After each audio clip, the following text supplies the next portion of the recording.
What's going on, guys? George here. We are back for another episode of Garage Edition.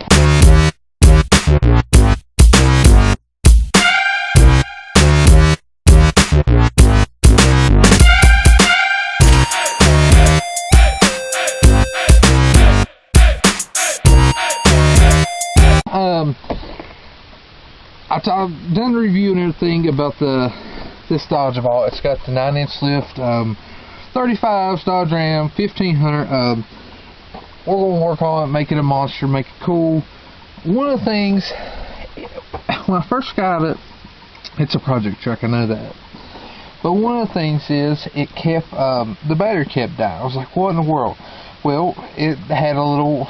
The battery wasn't good. It had like a hole in the side. So I got rid, I got another battery. New battery came out of my black truck. Knew it was good because I had it for about 2 months. Never hardly drove the black truck, so the battery was good. Put it in here, did fine.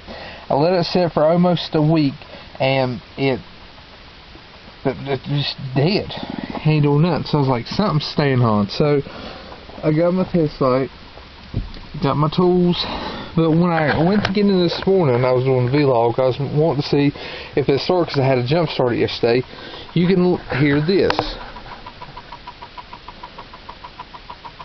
If the camera's picking it up. Now, I took this off. This is on there.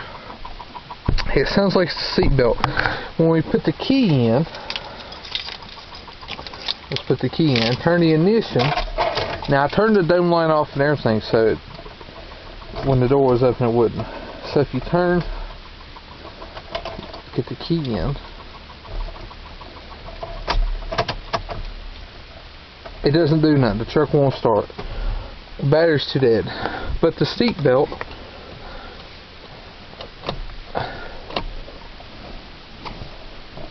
you see, it looks like it's overstrapped in there. The seat belt won't come out. But if you turn the key off,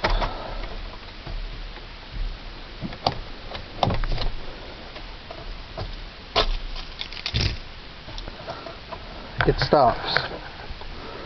But it shouldn't do it to begin with. I don't know what's wrong, so we're going to take the wires apart and see what we can do.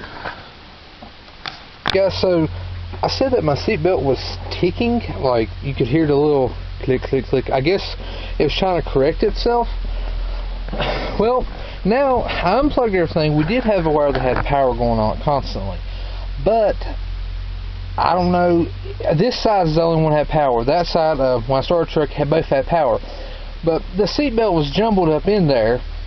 So, now I did check the fuses, everything good. The only thing is, when I took the fuse out, it still made the sound. It's like it bypassed the whole entire fuse and just went in everything. It said seatbelt, so these seatbelts, like, if you know about the Dodges, you have to have the key on it to come on. Well, this one isn't locking anymore. But it did lock when I unhooked it. It locked. So when I hooked it back up and had power, it did fine. And I don't know if it was trying to recorrect itself, like, or anything, because in there you had like a cylinder. You have a big cylinder, small cylinder. Well, this was up on the big and small. So I don't know if it was trying to recorrect itself or what. So did it like that.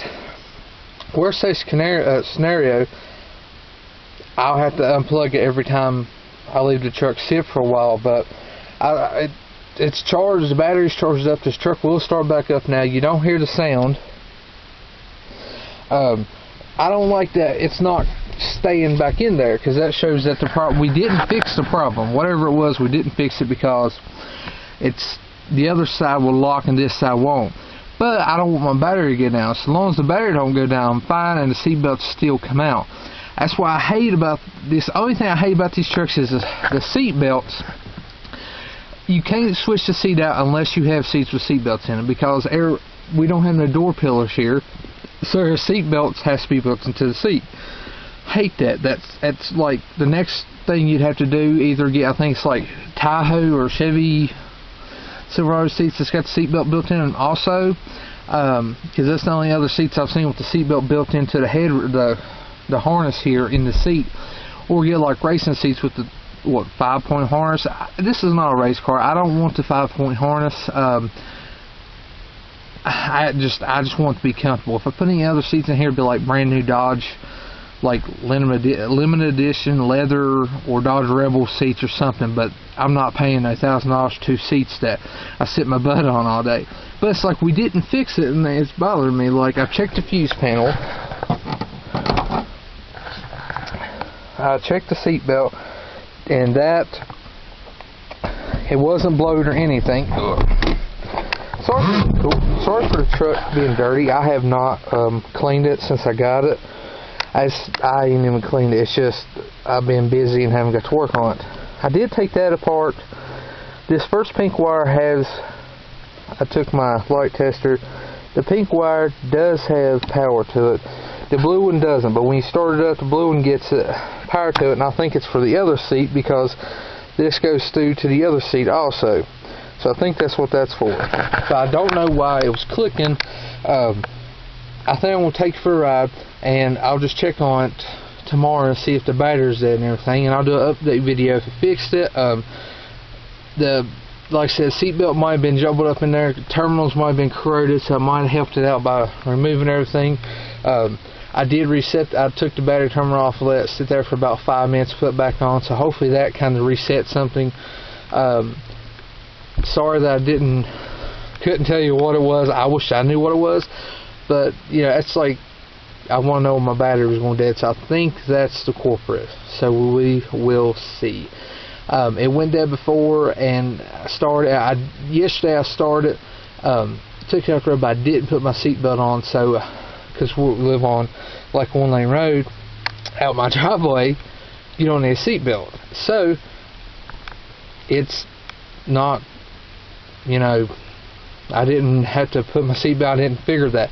This morning it was real quiet and everything, and didn't have another truck running or anything, so that's when I heard it. So I'll have to check that. I'll check it in the morning to see. It's not making noise now, because if it does start making it, I'll just unplug that cable down there, just reach under and pull. But it's gonna be like, I don't want it to be like rigged up, like, oh, I gotta fix up my back. It's like when I do stuff, I want everything right and done right. Like I said, I'll tear this whole truck apart if I have to find out what's going on. But I hope you enjoyed this little me rambling and trying to figure out what my battery's dead. So make sure you like and subscribe. This is George, and I'm out of here.